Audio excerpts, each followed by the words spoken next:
Thank you for joining Foster Strategies Group's Automotive Masterclass.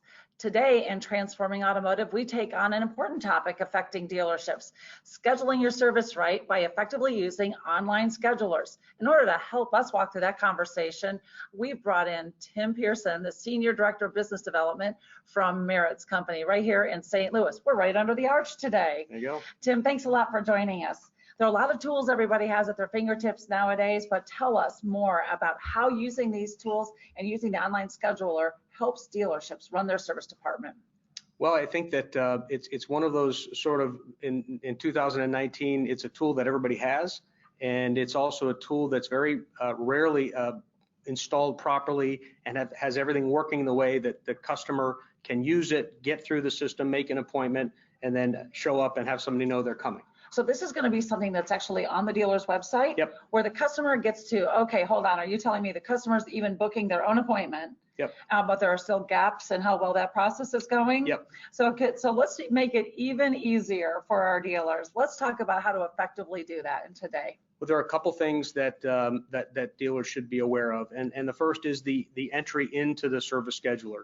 A big thing that we find is that you have links maybe on the home page, maybe on your service page, maybe on your parts page, but the links frequently are broken and don't lead into the scheduler itself. So I guess the first thing is you have to have somebody constantly checking the links to make sure they work, and you also have to make sure that the links are available anywhere that you do any kind of marketing or any kind of discussion of the dealership, whether it's on the home page or whether it's on a piece of email marketing. You need to have a link that goes right to the scheduler. Okay, so right now you're making me think about something. Who's putting this together and who's going to be monitoring all of that? Well, who's monitoring is the big question. It's put together when you buy it. Your web provider is going to install the tool itself. And what frequently happens is when there's changes made to your website, the links will be broken. So that's really why somebody needs to be on top of looking at all the links, and there may be 10 or 15 of them throughout your website to drive people to that scheduler. But that has to be done internally, or you have to get somebody else to do it for you. So you're getting a tip inside of a tip here. You've got to make sure that your online scheduler winds up on your checklist for any changes that are made to your website, and don't assume this is going to just automatically pull through and be in its original form. Right. What else should we know as dealers? Well, I guess there's a couple things. You have to put yourself, everything that happens nowadays, effectively moving you into the next generation of automotive dealers is view everything through the lens of the customer. So a customer wants to make an appointment online, just like they want to buy an airline ticket online, just like they want to buy something on Amazon online. So they come and they hit schedule service, the scheduler pops up, and the first thing you have to deal with is logins, or do they let you just come make an appointment? And the different schedulers have different ways of doing it, but you have to make sure that the scheduler that you're using has an option for somebody who may be in a hurry or who doesn't have an account with you. A lot of them will, once you have logged in for one time, remember your IP address so they know to put you where you are when you come in there. But for the most part, you want to give people easy access into the system so they immediately can see when they can make an appointment. So do you have an online scheduler tool here at Maritz? No, all we're doing at Maritz Automotive is taking a look at the service schedules that are out there. Okay. We don't provide one. There's 2 or 3 really good ones that are out there, and we would be able to monitor the same things on each one of those. Okay, is there any chance you could tell me someone that you're seeing that it's working pretty well? Well, I think there's lots of great examples of dealerships and dealership groups that do a good job managing it. I think what you have to keep in mind when the customer enters into the environment, the first thing they're going to see is when can they make that appointment and what are they coming in for. And there's places in each scheduler that highlight those things. You get to decide what the content is. So I guess one of the first pitfalls is when you have scheduled maintenance, you have some maintenance items, and then there's sort of extra things that you can add in there. You end up having 2, 3, or 4 pages of these options for the customer. You really want to try to limit it to maintenance, scheduled service, and maybe a diagnostic work that needs to be identified. If you put too much stuff in there, people are going to have a tough time realizing, and they're also, you're going to have to justify more about why you would have something in there that they may not need to come in for, and the price may be something they don't recognize. But everybody knows an oil change, everybody knows rotation, everybody knows an A service in a Honda, an oil, whatever it is, what other make and model you have, there are certain scheduled maintenances that need to be listed in there with the prices that you're going to charge.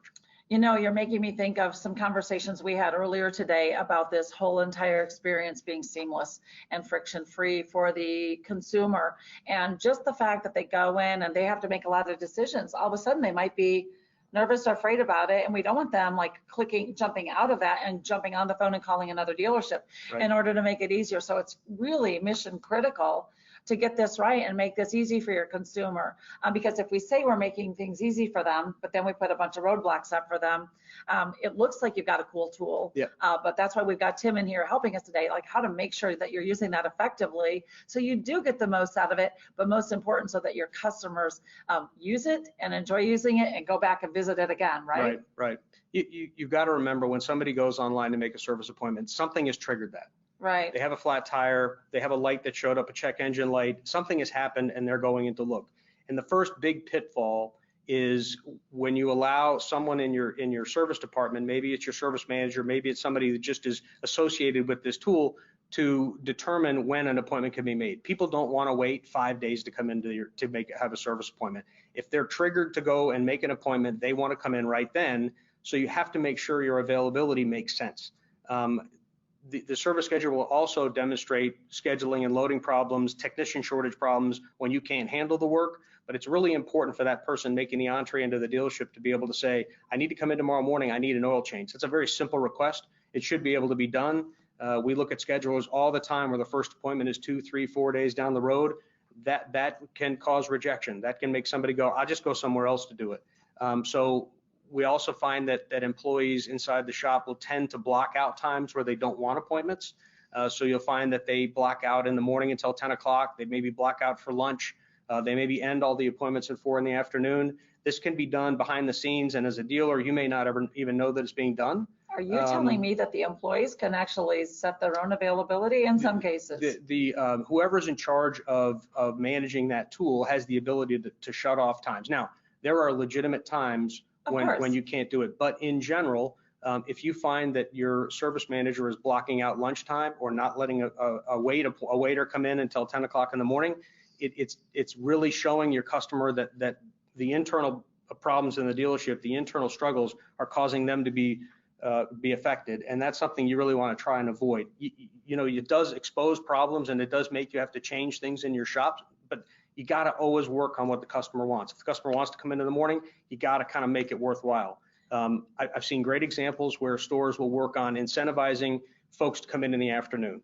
So if you have a BDC, for example, and you have somebody making these appointments, incentivize them to come in at 2 o'clock in the afternoon to sort of free up that morning rush. So there are things you can do that aren't viewed as a negative, but if you've got somebody that wants to come in the morning, you got to find a way to make the time available, whether it's in your quick lane or whether it's in some part of your shop to deal with this.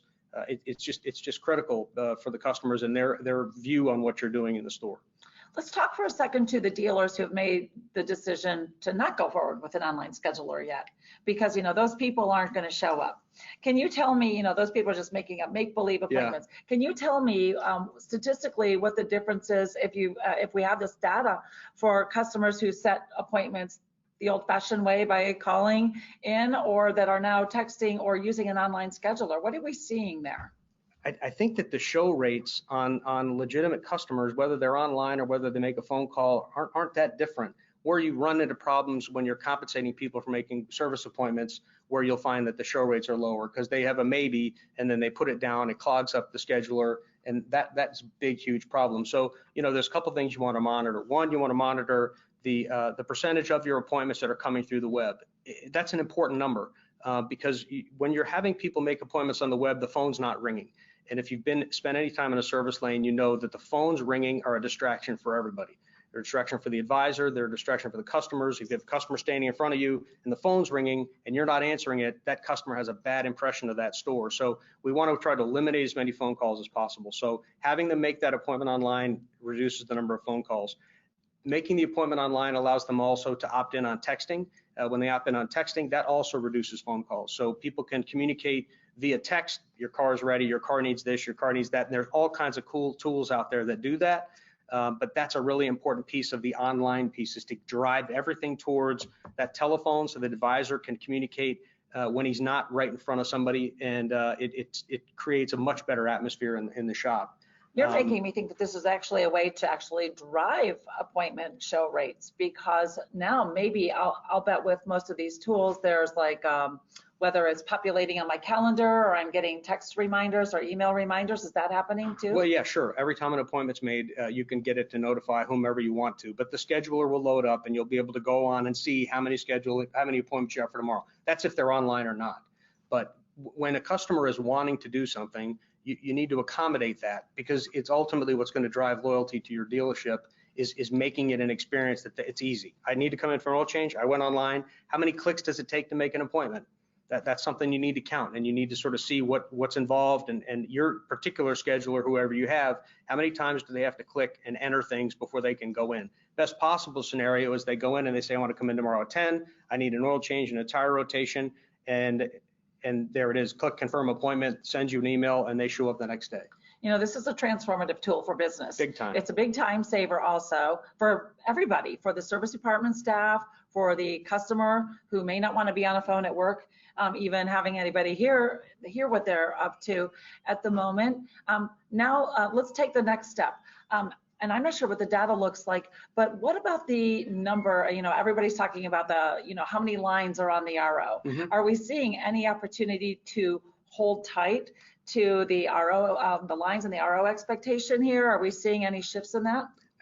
I don't think it has any bearing on this particular piece of the business. The customers have a primary reason for coming in. They may add something else to it. The advisor still has to greet the customer. They still have to acknowledge why they came in, and the technician still has to do a proper multi-point, and the results have to be reviewed with the customer within 15 minutes and say, this is what you need, this is what you've asked for, and make the sale. That doesn't change, and I don't think using an online scheduler necessarily increases or decreases the lines or hours per RO. So it might not change anything, but these customers are here now. Yeah. And it also saved you time and then time, and they chose your dealership. Now, as we go into this a little bit further, I want to make sure that we're all talking the same thing, like the consistency of the brand needs to carry through. We were having a conversation with Mike Davis earlier from your company, and he was saying that sometimes we've got to be really careful, like some of the things we're doing here, it looks friendly and easy over here, but then maybe that greeting or that brand promise that we said we were going to have. Tell us about examples where you see a dealership executing well, like once the customer arrives at the location. So when this works properly, when everybody buys into the efficiency of the scheduler, when your advisors all understand what it's used for, the best stores that I've seen will then, at the end of the day, that advisor looks at their schedule for the next day. They find out the 6 appointments that they have coming in for them, and then they pull whatever information they need to pull for those customers, and they have a welcome packet ready. So when that customer comes in, hey, Mr. Jones, great to see you. I know you're in for an oil change.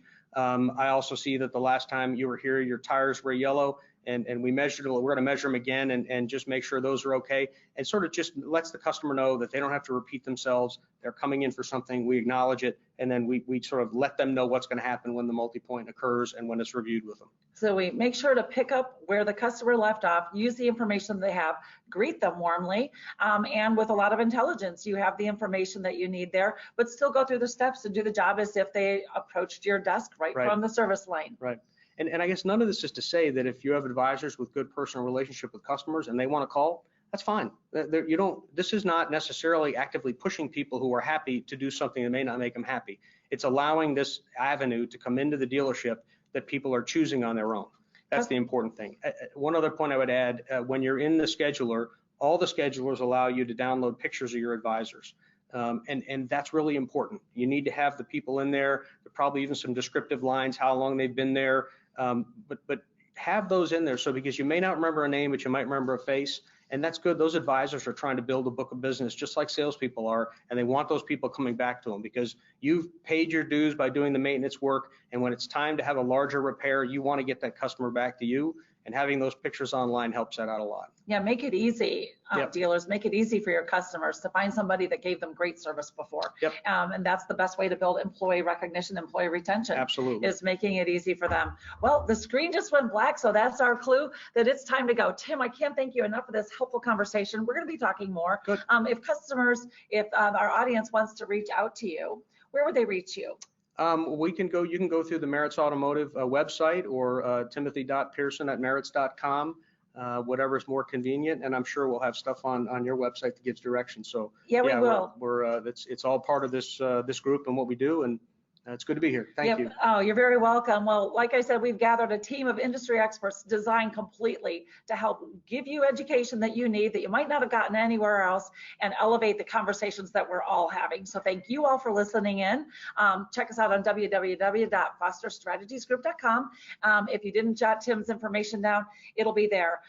Maritz is also going to be providing us with a small tip sheet for your online schedulers, and we'll make sure that that's available to you also when you check us out on Foster Strategies or transformingautomotive.com. Thanks again for joining us, Tim. Have a great day. All of you, go be successful. See you around.